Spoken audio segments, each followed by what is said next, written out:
Welcome. Welcome. Welcome. Welcome. Welcome to the 2018 Surplus Line Association of California's annual meeting. Before we get started, Let's review our antitrust resolution. When involved in meetings or other activities of the association, Members of the association should be mindful of the antitrust laws. And not engage in discussions or conduct with the purpose or effect directly or indirectly, of fixing or stabilizing premiums or producer compensation. Engaging in bid rigging or false quotes for insurance. engaging in potential anti-competitive conduct, Or activities that could adversely affect the cost, quality, or availability of insurance products or services. Or engaging in any other anti-competitive conduct. Or activities affecting their businesses or the business of insurance. Members are advised that violations of state or federal antitrust laws may result in civil and/or criminal penalties. and that any member acting contrary to the intent of the resolution shall be subject to disciplinary action under the association's constitution.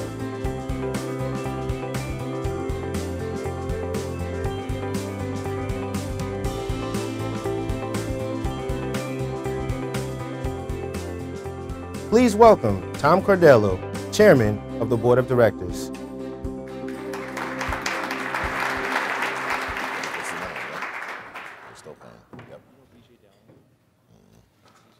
Morning, everyone. Greetings from San Francisco. Before I start, those of you that know me know what a diehard baseball fan I am.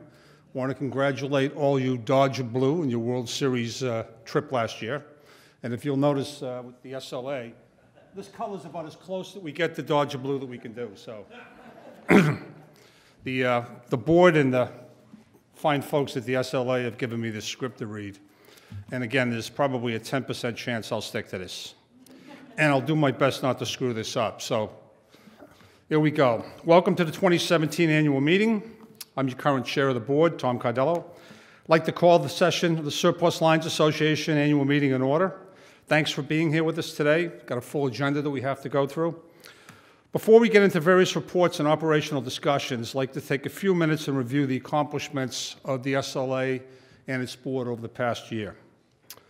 One of the board's key goals this year was for the SLA to live within its means, and we've taken a number of steps in that direction. This is our 6th straight year without raising the stamping fee. Again, came in on a budget. There's a plan in place to reduce the filing backlog. Our office relocation from San Francisco to San Ramon came in on time and under budget.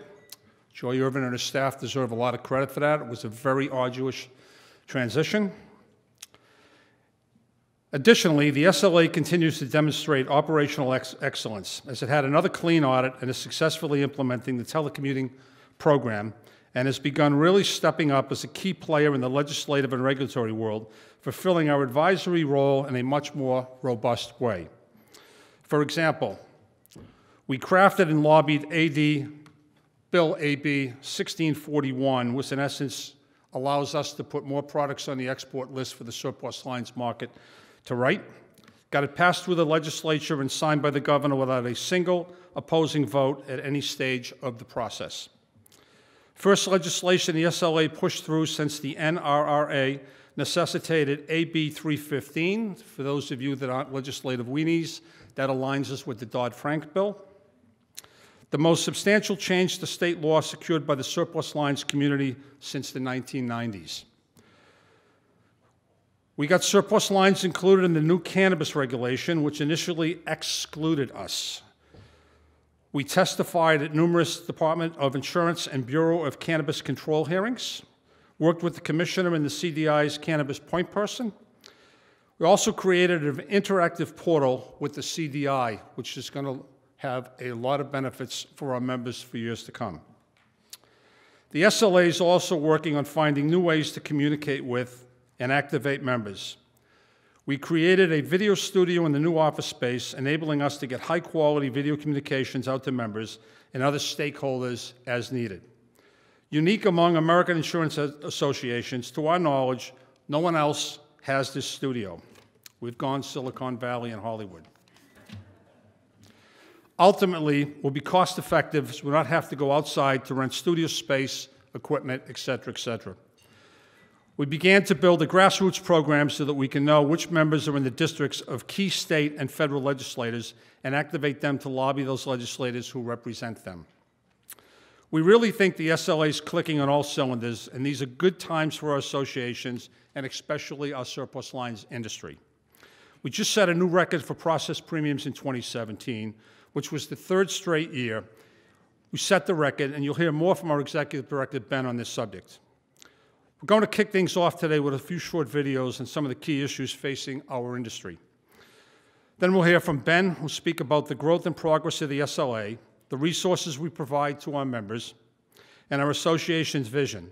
Joy, our SLA COO, will discuss key financial statistics for 2017, and Cliston, Vice President for Communications and Government Relations, will provide a legislative report on important happenings in Washington and Sacramento that could impact our industry as a whole. We'll then vote on the 2018 Board of Directors, officers, and mediator, accept the minutes from the 2017 annual meeting, and honor several of our leaders who are moving on after many years of service. On a serious note, before we move into a program, I'd like to take a moment to honor one of our own who passed recently. Maitland Dimick, for those of you that remember Maitland, was the founder of Dimick & Associates in San Francisco, where he specialized in liability insurance and worked closely with Lloyd's before retiring. Maitland began his career with CNA in LA and was a resident of Orinda in the East Bay. Maitland died at age 77 on January 9 after prolonged illness and is survived by his wife, Debbie, and his daughter, Catherine, and 2 grandchildren. Let's take a quick moment of silence to honor Maitland.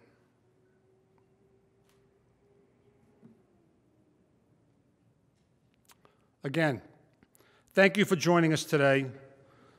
Let's now hear about several important issues that matter to our industry, and as you'll see in surplus lines, our future is now. Generating more than $2.5 trillion in economic output, California ranks as the 6th largest economy in the world. With its vast resources and innovative spirit, California is building the future, and the future is now. What once was science fiction is now science reality. Tomorrow is today, and the opportunities are limitless. Incredible new industries are developing and growing at a furious pace. We, the surplus line industry, provide security so these markets may prosper. As your association, our vision is to be a modern, credible leader, to be an ally to the public and to our members. The future may be now, but we must prepare for what lies beyond. The technology likely to have the greatest impact on the next few decades has arrived. It's the underlying technology of digital currencies like Bitcoin. It's called the blockchain. Blockchain. In my 35 years as a scientist here at IBM, I have never seen anything come from such obscurity. This was technology developed to exchange money by some young mathematicians into such a center stage.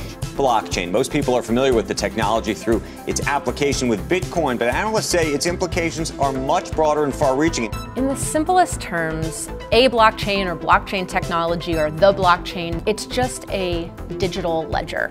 IBM is building a blockchain-based platform for 7 big European banks, including HSBC and Deutsche Bank. The platform is aimed at simplifying financial transactions for small and medium-sized businesses. Blockchain has enormous potential in the surplus lines industry. We're starting to see reinsurers who are investigating how blockchain can simplify their processes, such as claims, insurer information, payments, and adding that extra layer for cybersecurity, which is something that everyone is very concerned about. One of the most exciting places where blockchain technology could be applied, it sort of aims to solve this major problem, which is, why do all these companies have all this information about myself? And what if they get hacked? There is a concept that if we use blockchain technology to sort of create identity that is trusted, you would only have to give them exactly what they need, and it would be trustworthy. We've been pursuing the holy grail of traceability and transparency for 20 years, but with blockchain and with smart devices in every farmer's hand, it can be done today. If there is a large issue with a product, they're going to follow the chain all the way back to, the source, right? So not only is the retail operation going to be questioned or named, so is the distributor that took it there, so is the processor that trimmed it if it was third party, so is the cultivator that grew it, or the extractor that made it. So it's going to lead all the way back up the chain. That gives them the ability to see where their shipments are, what condition those shipments are in. There is one state of truth that is distributed across every member. No member has priority. And there's permanence, so that if there's ever any sort of debate or regulatory oversight or anything like that, there is a permanent, unalterable record. We are seeing well-respected companies developing platforms with blockchain technology to manage everything from cybersecurity to financial services to even autonomous cars, which are also going to be a major disruptor in this industry. Self-driving cars are no longer a thing of the future, and we could be seeing more of them in the years to come. It is expected between 2020 and 25 to have over $80 billion of new revenue based on autonomous vehicles. By the year 2035, they're anticipating 23 million autonomous vehicles on the road. You're looking 2 to 3 years, you'll start seeing self-driving cars on the roads in a much more visible capacity. The state of California just authorized 40+ permits to allow autonomous vehicles to test on our roadways. They're able to test on our public highways, our public roads. What's happening right now is potentially a 100-year wave of innovation into the automobile that we haven't seen since the automobile was actually created. There are no side view mirrors, instead tiny cameras. And it doesn't even need door handles. They unlock with facial recognition. What does the history of the last 2 or 3 years tell us? That every single major company, organ of government has been hacked by somebody. So now your car is being thrown into the equation? Insurance with autonomous vehicles is a little different because we have cyber issues. There could be cyber attacks on your vehicle. There's a product liability issue. There's physical damage on vehicles that are costing, $3 million, $5 million, $10 million. Now we have to provide insurance around these exposures. This is a very exciting time to be in the surplus lines industry. With advancements in technology, there are all kinds of new markets that are opening up for the members of our association. And there's also new opportunities that have been created due to changes in legislation. Since 2015, I read a statistic saying that the cannabis industry was the fastest growing industry on record as far as the exponential growth of how fast everything's taking off, how quickly everything's catching on. It's another equivalent to the dot-com boom. Los Angeles is the largest city in the country to allow sales of recreational marijuana. Now Los Angeles' market is bigger than Colorado and Washington combined. So you're looking at one market that's the largest in the world. $8,064,000 of cannabis every single year out of this one building. As the industry becomes a legal and mainstream industry, it needs the same things that every other legal business would need: GL, property, product liability. San Francisco is a place where things happen. The city by the bay has always been an early adopter, and that's never been more true than now. Startups flourish here. We want to show you one that amazed even us. For if you live here, you can get marijuana delivered to your door legally in 15 minutes or less. Pot has also been a boon for the construction business here. Has this been a busy time for you? Busier than normal? This year has been good, yeah. Since the recession, yeah, this has been the busiest year. With more than 39 million residents, California has the 6th largest economy in the world. Legal marijuana could be a $7 billion industry here. As you can see, the future for the surplus lines industry is limitless and very exciting. You know what? Let me just come out there and talk to you. Please welcome the Executive Director of the Surplus Line Association of California, Ben McKay.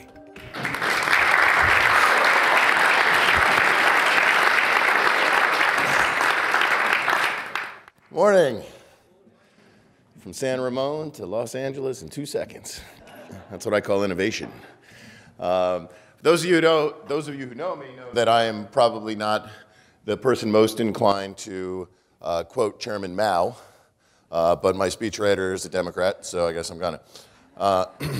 No, seriously. You know, even a stop clock is right twice a day, and in a particularly lucid clock-stopped moment, Mao said, when you sense the winds of change, build not a windbreak, but a windmill.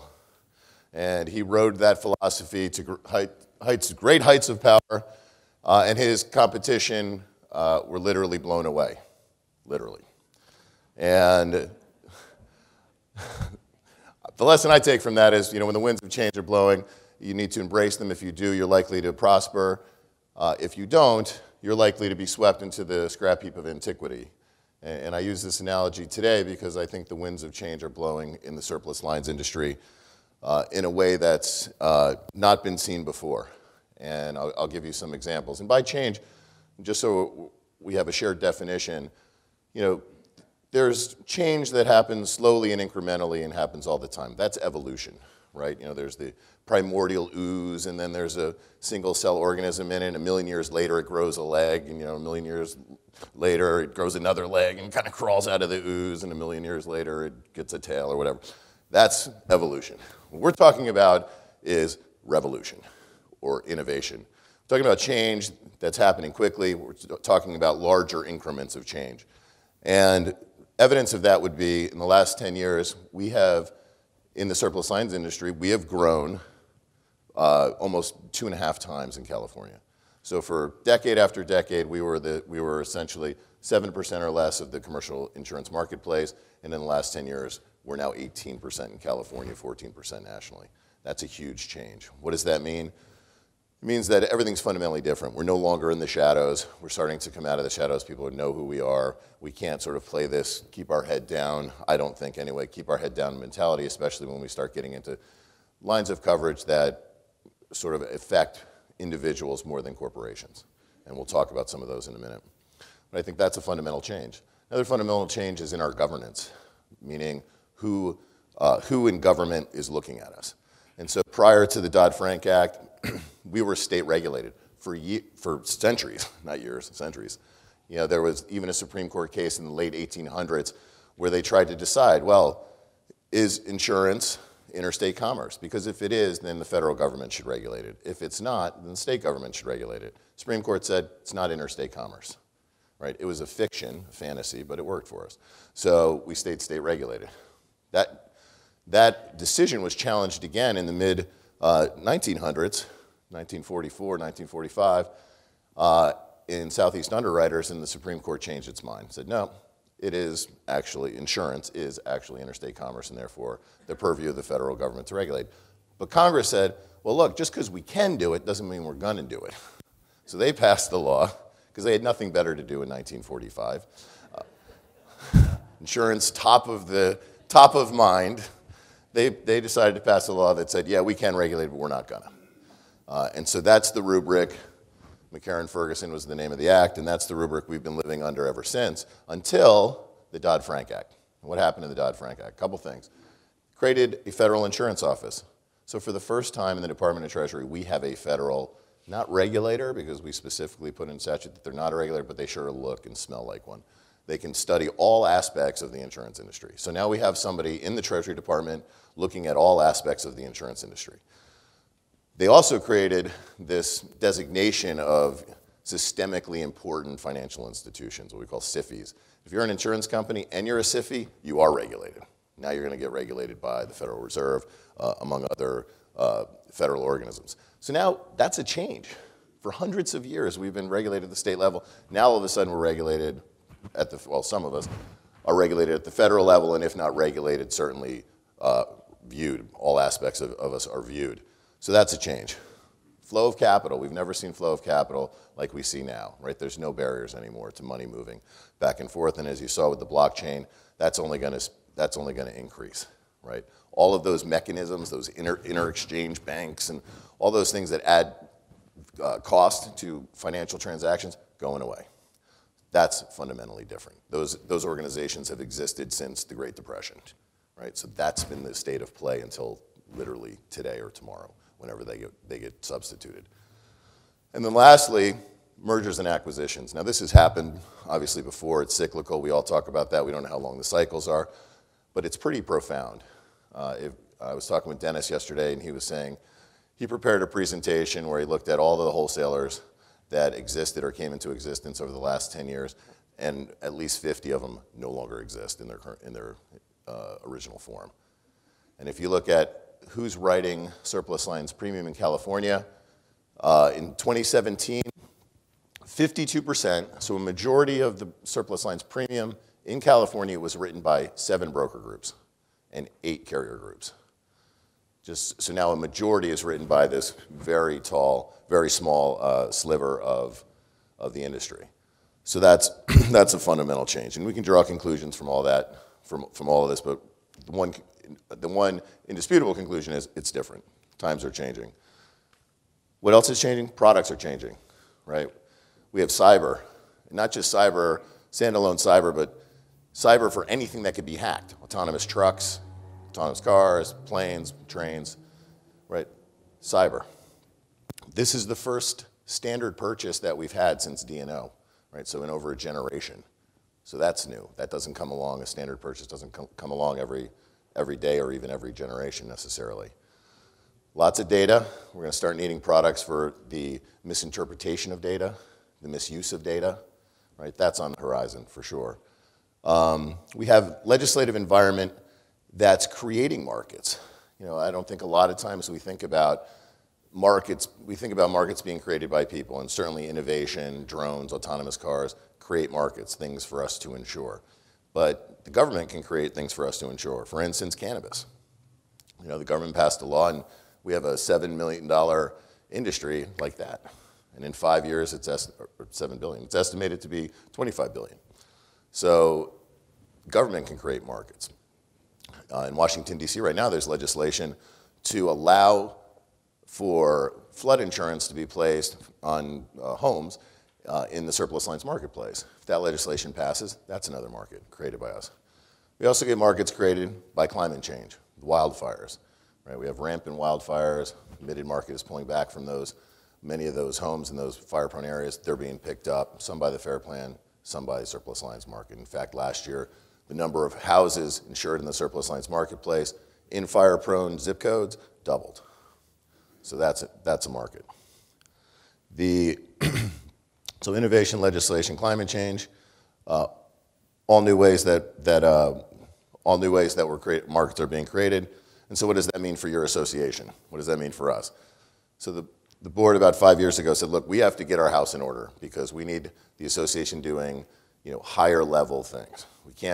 We have to get our core responsibilities locked down in a way that is high level, in a way that is constantly evolving, but we need to do more. And so about 5 years ago, we took a look at ourselves and we realized, you know, we had a long way to go. You know, we had, as far as associations go, we had fallen behind. So for instance, if we invoiced you $100 and you sent us a check for $110, we didn't know what to do with it. So we sent it back, right? That seems wrong. So we fixed that. And if you want to send us extra money, we know what to do with it now. So feel free. But you know, then we had a situation where on that invoice, once we sent it to you, we required you to sign it. And so one day I said to my staff, I said, actually I was at one of these meetings, and someone said, why do we have to sign that invoice? I said, I don't know why you have to sign that invoice. Let me go find out. So I asked one of my senior staff, I said, why do we sign the invoice? What's that all about? We swearing, you know, if they don't pay, they're going to give us their firstborn child. What's the point? And he said, I don't know. I said, okay. So we had a senior staff meeting, and I said, you have 2 weeks to tell me why we're making people sign the invoice. And 2 weeks later, we had our next meeting, and I said, okay, why are we having to sign the invoice? What do you think the answer was? What was that? We've always done it that way, right? The worst answer in the world, right? Why are we doing it? Oh, we always did it that way. All right, okay. So we don't do that anymore. I said, okay, we're not doing that anymore. And so we've been evolving over the 5 years and finding all of these, we've always done it that way type processes and changing them and fixing them. But then there were also the employees, right? There's a state of mind that we had to address. And we did employee surveys, and we talked informally with employees, about how they felt about their organization, what they felt their organization was. And I had one employee say, "Why do we have to work so hard? We're a charity." I said, "We're not a charity." I said, "But if you keep talking like that, you're going to need some charity." No, I didn't say that. I like to talk tough when I'm not around them.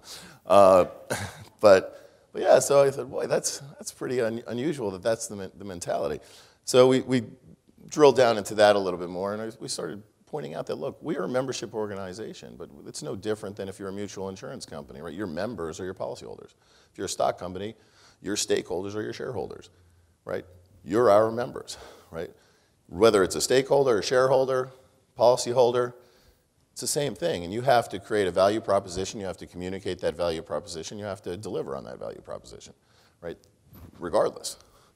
And it's what I further pointed out is, look, a lot of what we call the private markets are acting a lot like us. They want to be member organizations, right? And they have for years and years. Think about AAA, right? You have to be a member to get picked, get your car towed by AAA. Think of USAA, right? Member for life, right? They've spent hundreds of millions of dollars telling you you're a member for life if you join USAA. Think about American Express. Membership has its privileges, right? This is a rubric that's existed for a very long time and applies as much to us as it does to American Express and as much to you. And so once we were able to change that mentality in our organization, we sort of started to launch. And I think that's where we are presently. And so what is the point of that? What do we need to be doing? Well, now we need to be doing some higher value things. What are some of the things? Well, first off, we need you to tell us what you think the higher value things are, but we're thinking, number one, compliance. And one of the key roles we play is helping and making sure that all of you stay compliant to keep the regulators out of our business. And as we become, 18% of the market share, we're getting looked at more frequently. And so that's an issue. We need to help you with that. Education, not just CE classes. Our purpose isn't to just sit 300 of you in a room and lecture at you for 3 hours and call that education, right? We need to be more dynamic in our educational offerings, and that's online, that's cutting up classes, that's providing materials that are useful to you, and not just stuff that's CE focused, but things that get to all of the people that help you. So our membership is legally consists of licensed surplus lines brokers. So when you get your license, by operation of law, you become a member. But we view our membership far more broadly. We view it to include everybody who supports you, because it's your license on the hook. Whether that's your lawyers, your compliance people, your clerks, your filers. We spend a lot of money, a lot of time talking with those people, because we know they've got to get it right for you. So we have to give educational opportunities to them. And we've done it for filers, but we can do better, and we'll do more. And that's something that we're looking to do more of in the future. We also think a big area for us would be information. Not just data, but information. There's a lot of publicly available surplus lines data, and there's a lot of publicly available other data, whether that's employment data, whether that's consumer price index data. But nobody's taking our data and bumping up against that data and trying to draw some correlations, or better yet, some causations. When this happens over here in the labor market, this happens in the surplus lines market. Right? We haven't looked at that, and I think we should. We have enough data now that we probably can find some gems in there if we do it. And so that's something that we're looking to do in the future, as we now have cleaned up our data sets and made them more usable in terms of bumping them up against publicly available other databases. So that's something we're looking to do. And then lastly, we're looking at advocacy. And you'll hear more about this in a minute. You heard a little bit about it earlier. But advocacy is a huge piece. It's one of the ways we can create markets. It's one of the ways we can protect markets. The perfect example is the one I just used, but let me expand on it. The one I just used being cannabis. We had a proposition that created the recreational cannabis marketplace, potentially a $25 billion marketplace. A rule came out, right? So once there's a proposition, it just had, it's a broad proposition. What's the broad proposition? Cannabis is legal. That's the broad proposition. But that doesn't tell you how it's legal. How do you get licensed? What insurance do you have to have? What are the legal parameters around it, right? The propositions don't go into those details. That's all done by regulation. So the different government departments put out rules. And in the rule, the original rule that they put out, they said, yes, cannabis is legal, and yes, you must get insurance, but no, you cannot get your insurance in the non-admitted market. Specifically prohibited us from playing in that marketplace. So the proposition created a $25 billion marketplace. The regulation said, but you can't play. So we had to go testify at a hearing down here in Los Angeles about that. Fortunately, the Department of Insurance was on our side, and we got that regulation changed. So now cannabis, all aspects of it, can be insured in the surplus lines marketplace. Right? So that's one way that we just opened up a $25 billion marketplace, or potentially a $25 billion marketplace. So we think that advocacy is a big way for us to protect our markets. It's a big way for us to open markets. Same thing happened with autonomous cars. The regulation came out on autonomous cars. You can't insure autonomous cars in the surplus lines marketplace. Same thing happened with contractor licensing for LLCs. So it happens all the time. It's the default of regulators, because they don't understand us, to prohibit us from playing in these marketplaces. So we think that's an important place. That's a place where we could add value and increase our value proposition to you. In conclusion, I invite you to please, bring us your ideas. We certainly will be reaching out to all of you. But I want to end with a quote from Ferdinand Foch, who was a marshal, a French marshal, who said, "My center is giving way, my right is failing, I'm in a good position, I'm attacking." And that's to say that he was the eternal optimist as his lines were falling apart, and he was still attacking. That's how we have to function. A lot of times, one flank might be failing, but that doesn't mean that you should give up. And you just keep going forward. When the regulation comes out and you're not in it, you don't give up. You attack, and you change it. And so that's what we're going to do on your behalf. I'd like to take a moment of personal privilege to thank Tom Cardello, who's been my chairman, your chairman, for the last year. Tom's been invaluable in what I call the sort of the final year of shoring up the association and making sure that we stayed on task, that we made sure that we were fiscally responsible, put into place policies that guaranteed that, created a system that made us impenetrable to fraud internally, which I think is incredibly valuable. And would always, and gave me sort of my Northern Star, which he would always ask me these two questions whenever I would make a decision. I would say, "Do you think this is the right decision?" He would say, "Well, was it good for the organization?" Yes. "Was it moral and ethical?" Yes. So, okay, you made the right decision. So that became, whenever I would make a decision, I would ask myself those two questions because I knew there was a decent probability that I'd get asked them by Tom. And I think I'm going to keep asking myself those questions going forward. So thank you for that, Tom. Appreciate it. And thank all of you for being here. We're going to have a few more presentations. I'm going to be available later on in the presentation or afterwards to answer any questions that you have. This is your association. We respond to you. So please ask anything of us. Thank you.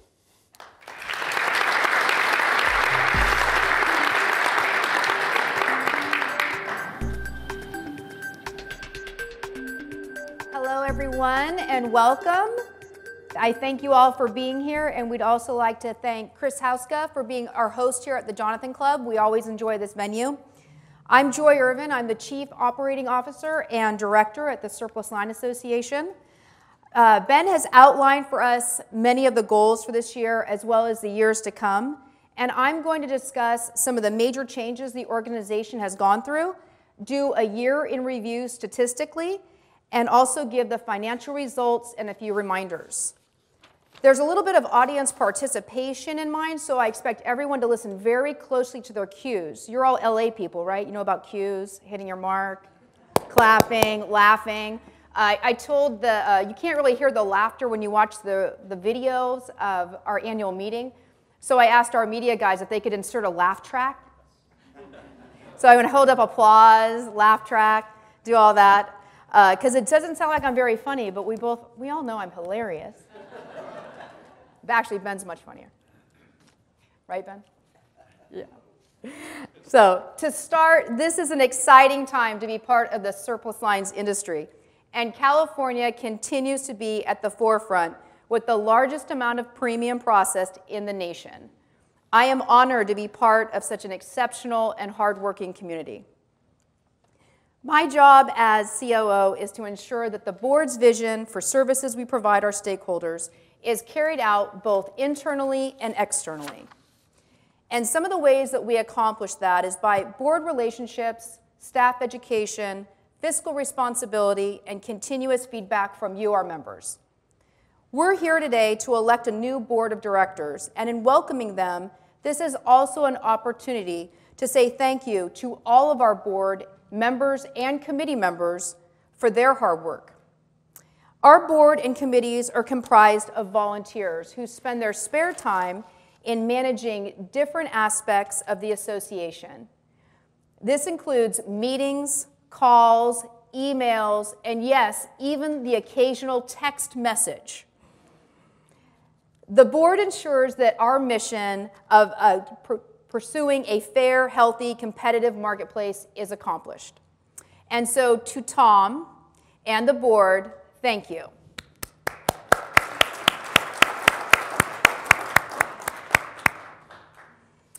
And I'd also like to thank Ben for his leadership at the association. He spoke about how 5 years ago there was a major change that was affected here at the association. And he is very modest, but it was 5 years ago that Ben was hired as the new executive director. He brought a new perspective and, as you can see, a very fresh energy. And it was really his ideas that have helped transform the SLA into a modern, credible leader. And so to Ben, we say thank you. Good job, guys. You're doing good. And also to our staff. You had an opportunity to see some of the SLA staff in the antitrust resolution. And how many people in this room have called our office or know somebody that has called our office? Eric, who is our receptionist, was the gentleman that you saw that announced Tom Cardello. And our staff was so excited to be part of this meeting in that way, and we really thank them for all of their hard work. We've always been a very customer service organization, and we don't have the type of phone system where you get a recording when you call in. When you call in, you get Eric, and Eric is ready to help you at any moment and find you what you need. And so we were excited to have them featured in that video. They were very excited as well. And I would also like to recognize our senior staff. They have been so hardworking in these last years, and I'd like them to stand and be recognized. Clifton Brown, Mike Cataregli, Susan Bryant, and Pat McCauley.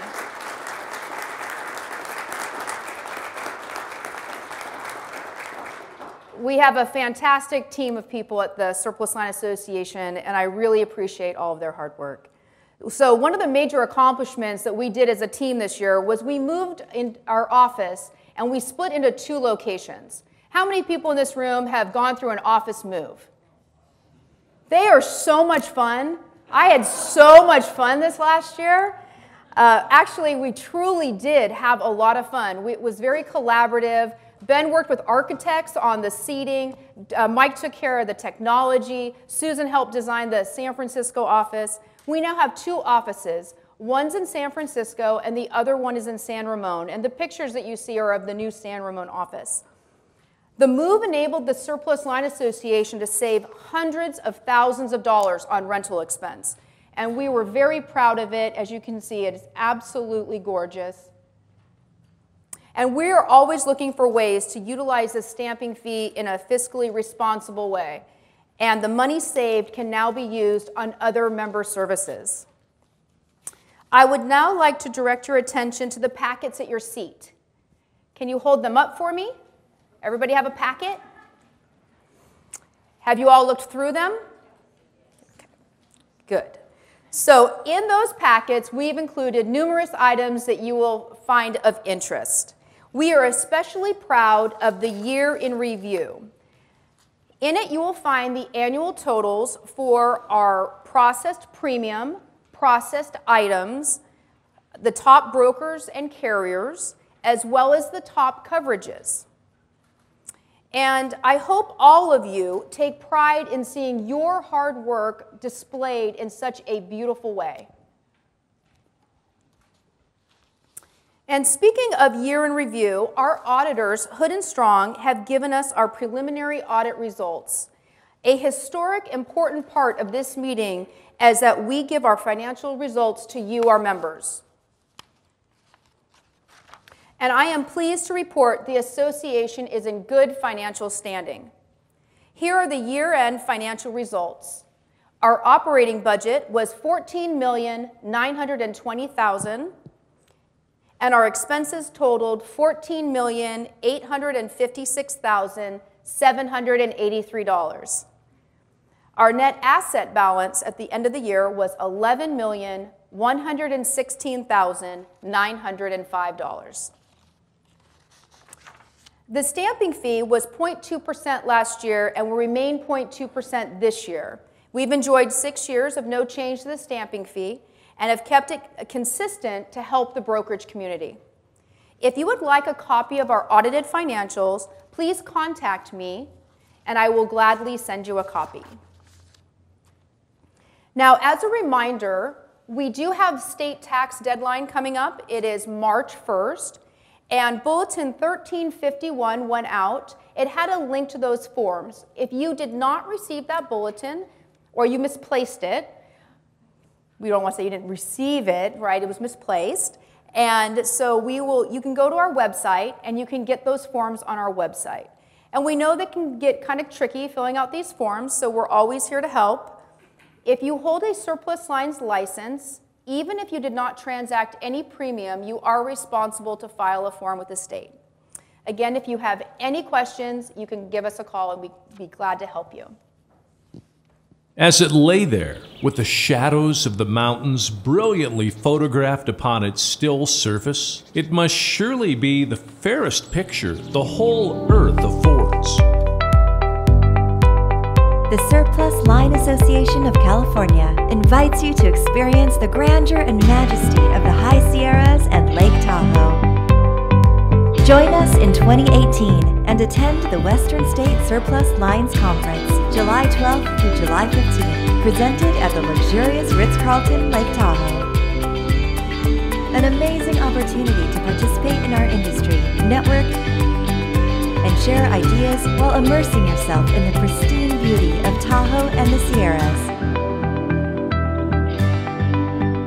Mark your calendars now and attend the 2018 Western States Surplus Lines Conference, hosted by the Surplus Line Association of California, July 12th through July 15th at the Ritz-Carlton, Lake Tahoe. Registration coming soon. Isn't that absolutely gorgeous?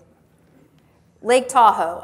California is both excited and honored to be the host of the Western States Conference this year.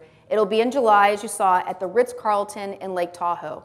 And we are absolutely thrilled to have some wonderful keynote speakers. We're going to have CE classes. There'll be networking receptions. You'll have opportunities to see your markets as well as other brokers.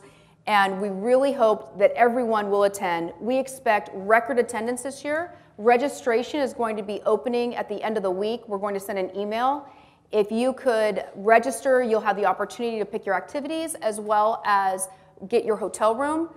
And we really look forward to seeing all of you there. And if you have any questions, you can call our office and ask about that as well.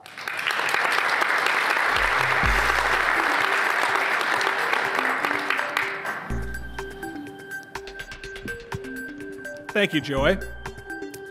Jerry Lee Lewis always liked to say that nobody follows the killer. Listen, I don't know how anybody can follow Joy, but I'm going to try. My remarks here today will touch first on legislative and political activity that are relevant to our industry, and then, toward the end, I'm going to talk about our new grassroots program and why it is absolutely vital for our members to get involved. So first, let's talk about legislation. In 2017, the SLA had a tremendous victory when the state of California enacted Assembly Bill 1641. The legislation was the first bill the SLA has had enacted since AB 315 in 2010, which conformed regulation of our industry to the new federal Dodd-Frank legislation enacted during the Obama administration. AB 1641 which passed both chambers of the legislature unanimously, gives the Department of Insurance greater flexibility in adding new, innovative products, such as cyber, to the export list. And that will make surplus line brokers' jobs simpler. It also ensures that California surplus lines professionals who are licensed by the new National Association of Registered Agents and Brokers, NARAB, will be deemed SLA members automatically in the same manner that California surplus lines licensees are. Now, the successful enactment of AB 1641 did not take place in a vacuum.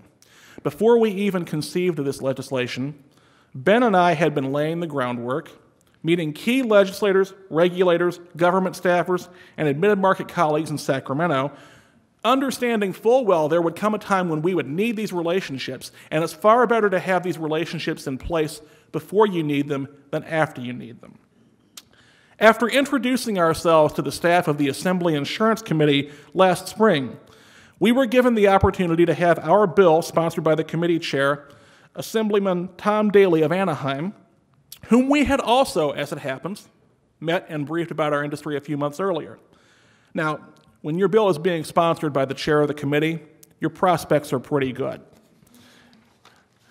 We then coordinated with the Department of Insurance and the admitted market trades, such as AIA, PCI, and PIF, where we had also built relationships to ensure that our bill did not create any issues for them. The CDI or any of the admitted trades, if they wanted to, could have really caused some trouble for our bill. So the fact that we worked with them and made sure they were comfortable was also pivotal in ensuring this bill would be enacted. The work we did on the front end, meeting all of these organizations, all of these people up front before we ever needed anything, enabled us to succeed on the back end. Now, I do have an update to add here. I understand the Department of Insurance, in a slight break with past tradition, will send out a pre-hearing request for ideas about which coverages to add to the export list the next time there is a hearing. Until now, the department has only sent out official notice of the hearing without soliciting suggestions. The intent is to give more notice to the industry, and this is a very positive development, and we thank the CDI for it. This year, we do not have any bills of our own to offer at this particular moment, but we are watching two key issues in 2018, one of which is on the federal level, one of which is on the state level. On the federal level, the U.S. House of Representatives in November passed H.R. 2874, which includes provisions to spur private flood and explicitly declares surplus lines carriers eligible to provide that private flood coverage. Surplus line coverage was included in the legislation due to the efforts of the SLA and WSIA. An outreach by Ben to California Congresswoman Maxine Waters, the ranking Democratic member on the House Financial Services Committee, was crucial to overcoming Democratic resistance on this point. The Senate has not taken this bill up at this time, and the status of all legislation in Washington is in flux right now due to the fact that Republicans and Democrats can't agree on what time of day it is, whether the sky is blue, or whether water is wet. We're probably not going to see any change to that anytime soon, but renewal of the National Flood Insurance Program has been included in a series of continuing resolutions that Congress keeps using to kick the can down the road until they can get their house in order, which might happen sometime around the time maybe our grandchildren are on retirement. Moving from Washington to the state level, in response to admitted insurers continuing to cancel or non-renew policies in wildfire-prone areas, at least 12 bills have been introduced in Sacramento. I am going to briefly mention three that may be of interest to you. Senate Bill 824, offered by Insurance Commissioner candidate Ricardo Lara, would prevent insurance companies from dropping or non-renewing policies following a wildfire.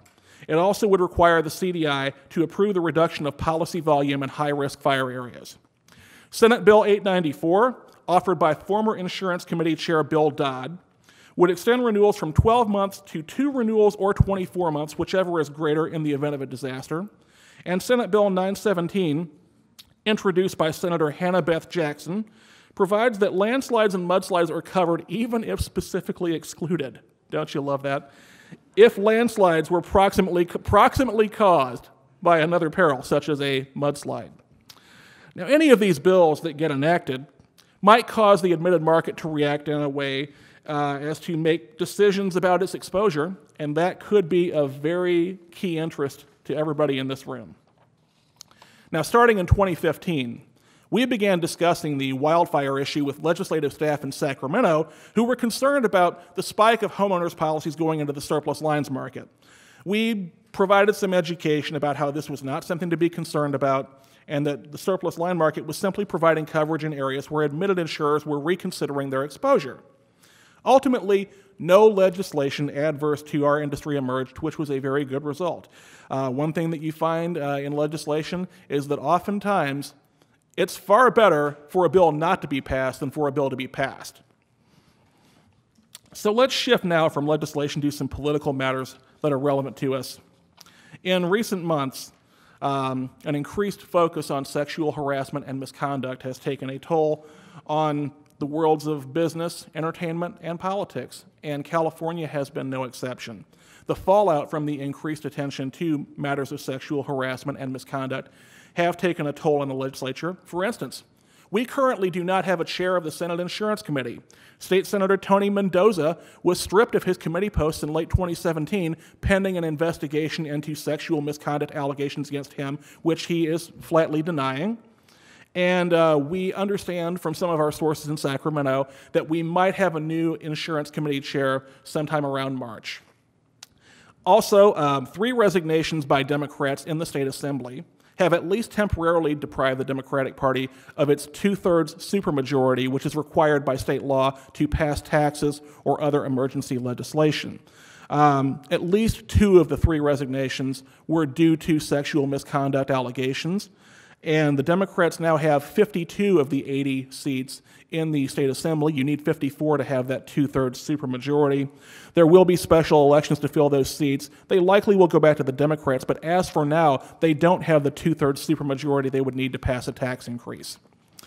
On the state Senate side, Democrats do continue to have a 2/3 supermajority, but they would lose it if any Democratic senator lost his or her seat to a Republican. Senator Josh Newman of Fullerton will face a recall election on June 5th, and if he loses, the Democrats' supermajority in the state Senate will also be broken. On the federal level in Washington, we know there will be a new House Financial Services Committee chair in 2019. The current chair, Congressman Jeb Hensarling of Texas, is not running again. He's one of about 40 members of Congress who have decided not to run again this year. If Republicans do maintain control of the U.S. House after the 2018 election, another Republican will become chair. California Republican Ed Royce may have been in a position to become chair, but he is one of those legislators who has announced that he is not going to run again in 2018. If Democrats win the House, the aforementioned Maxine Waters is the Democratic ranking member on that committee, and she would be very likely to become the chair of that committee that is very relevant to insurance issues. Now that we've gone over what's currently happening in legislation and politics, I'd like to talk to you about where we come in and where you come in. A common theme in all of the legislative updates I've just provided has been the need to proactively influence our elected leaders and the people who work for them. But there's only so much that your SLA staff can do by itself. We need your help. The most effective advocacy organizations are those in which members are active in meeting and building relationships with their elected leaders. That way, when we're trying to help push through beneficial legislation or maybe pull back a little bit on some of the legislation that would not be so beneficial, we can reach out to our members and ask you to get in touch with your members who represent you through phone calls, through letters, through personal relationships if you have them. Here's the truth. Elected leaders are not always especially interested in what a company, a trade association has to say if we're not in their district. I used to work for a congressman. I can tell you from experience there's really one key thing that every elected official is interested in: getting reelected. That's the bottom line. They're interested in the people who can hire them or who can fire them. I live in San Ramon. A congressman from LA doesn't really care so much what I think unless I'm giving him or her a lot of money, because I can't vote to hire or fire them.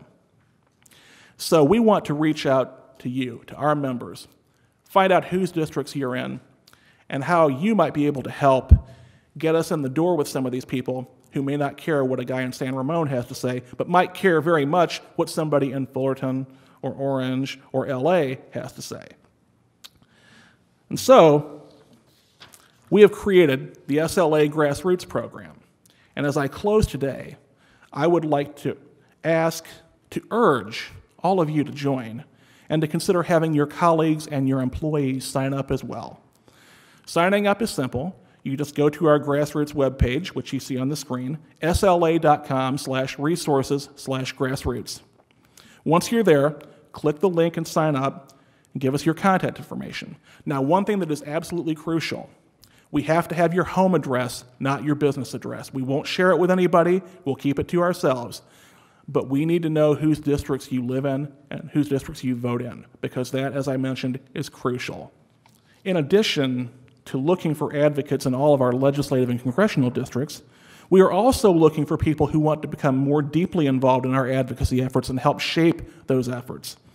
Under the leadership of Hank Haldeman, the SLA Legislative Committee is planning to expand from its current 11-person membership to at least 15 members, and we hope to add members from key districts of legislators who are heavily involved in insurance issues, perhaps on the relevant committees. If you would like to get more involved, I'd love to have you. Please feel free to contact me at cbrown@slacal.org. As I close today, finally, I just want to issue a reminder. We have a number of very important elections taking place this year.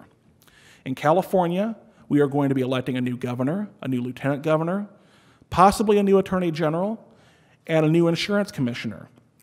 In addition, every member of the state assembly is on the ballot, and 20 out of 40 state senators will be up for election this year. On the national level, all 435 members of the U.S. House of Representatives will be up for election, including 53 right here in California. 1 out of every 8 members of the U.S. House will be facing election in the state of California this year. And 34 out of 100 U.S. senators are on the ballot, including Senator Dianne Feinstein. It is absolutely vital to your interests as business people and citizens to take part and do your civic duty. Please get out and vote. Speaking of voting, I would now like to turn it back over to Tom Cardello, as we have an election of our own to conduct right now. Thank you very much.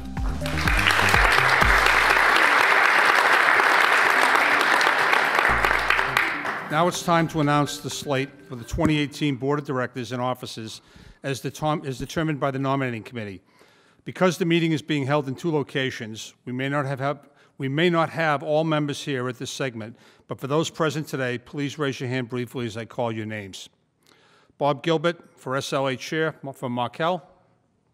Terry Moran, SLA Vice Chair, Code Programs. Janet Beaver, SLA Secretary Treasurer, Tokyo Marine HCC. Tom Cardello, Worldwide Facilities, as past Chair. Tim Shea, R.E. Shea & Associates. Rich Gobler from Burns & Wilcox. Rich. Hank Haldeman from Sullivan Group. Cameron Kelly, Worldwide Facilities. Where's Cameron? Pam Cusilli, Krause & Associates. I know Pam's not here. Pam. Les Ross, Wholesale Trading. Les is not here. Les. Kathy Schroeder from Sierra Specialty. I think I saw Kathy. Is she here? Okay, Kathy. Jerry Sullivan, Sullivan Group. J. Dub, John P. Washington Jr. from Arch Insurance Group. Not sure he's here, but there we go. Before I go to the floor for any additional nominations, I would like to remind the membership that each nominee must consent to the nomination, present his or her qualifications, and undergo a background check by the CDI and the SLA. At this time, are there any other nominations?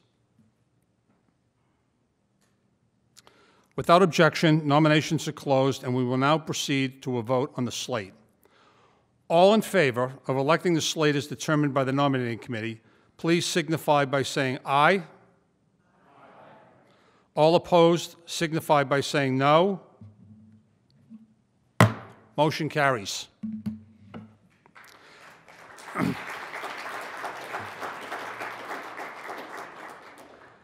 It's my pleasure to now welcome my old good friend, Bob Gilbert, as the new chair of your SLA, as well as this year's Board of Directors. Formal ratification of these results will take place once discussions with individual brokers have produced a quorum, and we will announce to the membership when a quorum has been achieved. Appointment of mediator. The nominating committee has approved the renomination of Judge Harry Lowe as mediator. In accordance with the SLA Constitution, this nomination is now submitted as the membership's approval, or for the membership's approval. May I have a motion to reappoint Judge Harry Lowe as mediator? Is there a second? Second. All in favor signify by saying aye. All opposed signify by saying no. Aye. The motion carries. Harry was in San Francisco on Tuesday, couldn't make the meeting today, wanted to give his best to everybody here. Once again, the board would like to thank Harry for agreeing to continue his role as the SLA mediator. Formal ratification of this vote will take place once discussions with individual brokers have produced a quorum, and we will announce to the membership when a quorum has been achieved. Reading of the minutes. At this point in the agenda, we are scheduled to have a reading of the minutes from the previous meeting. These minutes were posted online last week for your review, and you should have received an email notification to that effect. Is there a motion to waive the reading of the previous meeting's minutes and approve them as posted? Is there a second? All in favor signify by saying aye. All opposed signify by saying no. The motion carries and the minutes are approved. Boy, I love doing this. I'm usually the recipient of something like this from my wife. Okay, at this time, we've got some plaques we want to give out to 3 individuals. First up, I'd like to present a plaque to Davis Moore, one of our longest-serving board members who has been a member of the board continuously since 2007. Davis was Secretary-Treasurer in 2010, Vice Chair in 2011, Chair in 2012. Davis served on the Audit Committee from 2011 to 2013, chaired the committee in 2012. Davis also chaired the Education Committee in 2005 and served on the Technology Committee in 2002. Please give a hand to Davis Moore for his many years of service to the board.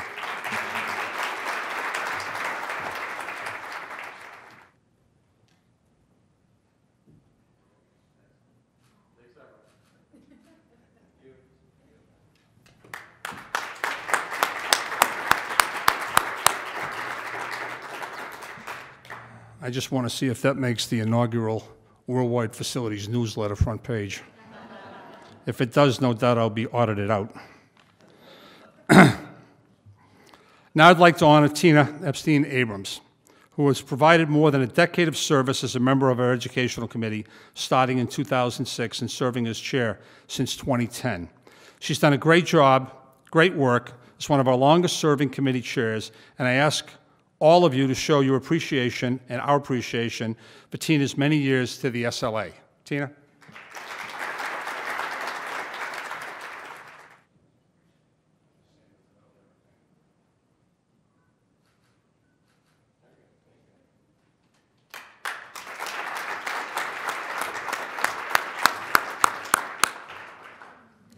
Next up, we'd like to present an award to Jim Woods, a longtime general counsel who served the SLA for more than 40 years, including as general counsel for a very significant part of that time. Jim has recently started his own consulting group and is moving on and would be remiss not to honor his many decades of service to our association. Thank you, Jim, for your many years of providing sound counsel to the SLA and the board. Jim?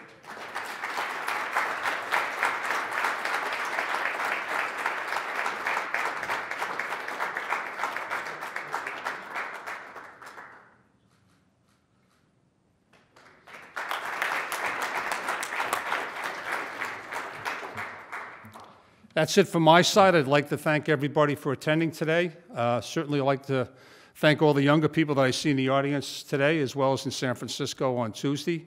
Again, I think you're going to be in very, very good hands with Bob and the new board. Again, thank you very much for coming today.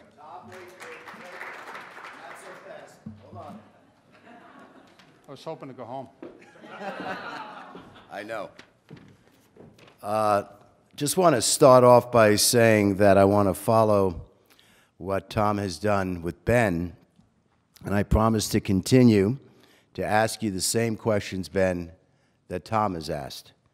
Is it good for the organization? Is it moral and ethical?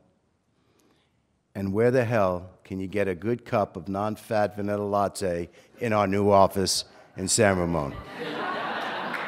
So I promise to do that. I don't know what that means. Nor me. Today I have the honor of making a special presentation to our chair, Tom Cadello, to commemorate not only his year as the board chairman, but also his many years of service to the SLA and the California broker community. Tom has served 4 years as a member of the board of directors, including a year as chair, vice chair, and secretary-treasurer. Over the past year, he has demonstrated outstanding leadership as board chair, and he has been a highly valued board member since 2014. Additionally, he has also served as chair of the Stamping Committee in 2016, and a member of that committee from 2011 to 2013, and he was a member of the Audit Committee from 2016 and chairing it in 2017. Additionally, he served as member of the Technology Committee in 2013. Many of you know each year we honor our outgoing chair with a replica of the Lutein Bell, which hangs in the Lloyd's underwriting room in London. What you don't know is that the story begins when Tom was a young boy back in 1793. When the French ship La Lutein surrendered to the British at Toulon. The British didn't enjoy their good fortune for long, as the rechristened HMS Lutein sank 6 years later off the Dutch coast. When the Lutein sank, it was carrying a cargo of gold and silver bullion, then valued at about £1 million. Lloyd's underwriters, of course, paid the claim in full, which is what basically underwriters do, having played one for a few thousand years. Salvage attempts continued for 60 years, and in 1859, Lloyd's recovered the ship's bell and hung it in the underwriting room at the Royal Exchange. Not at the bar in San Francisco, as Tom would lead you to believe, but the real exchange, Royal Exchange in London.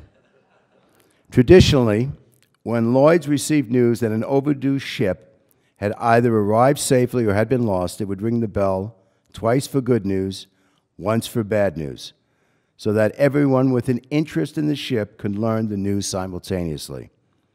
Now, I will ring the bell twice to signify that Tom has arrived safely at the end of his chairmanship. Excuse me.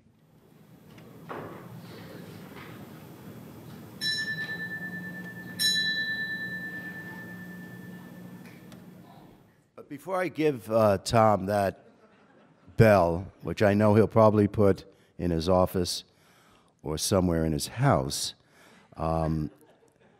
it hit me the other day that Tom's been having some hard times lately. First, his ship sank. Second, his stocks lately have tanked, as the Dow is down 600 as I speak. But more importantly, speaking of tanks, his beloved Patriots also tanked.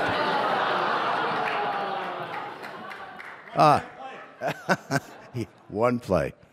No, seriously though, we in our organization would like to present Tom with something to remember instead of the Lutein Bell, which he already has, but something called Lutein beer. The perfect beer to drink when your ship is sinking.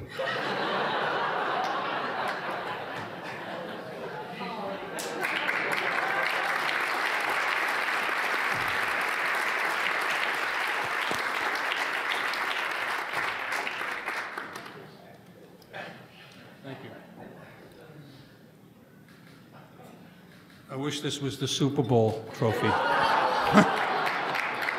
I'm truly humbled. Thank you very much for everything.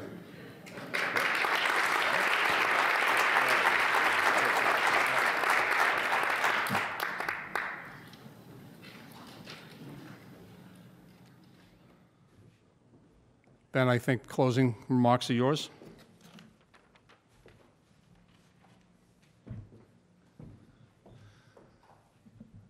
Well, thank you all for coming today. The closing remarks are extraordinarily brief. They're just to inform you that if you will proceed through these doors, we will be having lunch. I hope you'll all join us. Last opportunity for questions. Going once, going twice. Okay, thank you all very much. Appreciate you coming.